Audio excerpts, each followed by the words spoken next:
ఏంటంటే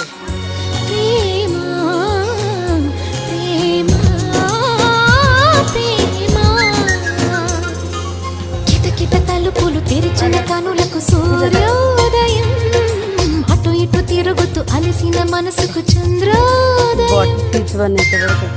అట్లా ప్లాస్టిక్ వల్ల తీసుకోవడం వల్ల నష్టం తీసుకుంటావా?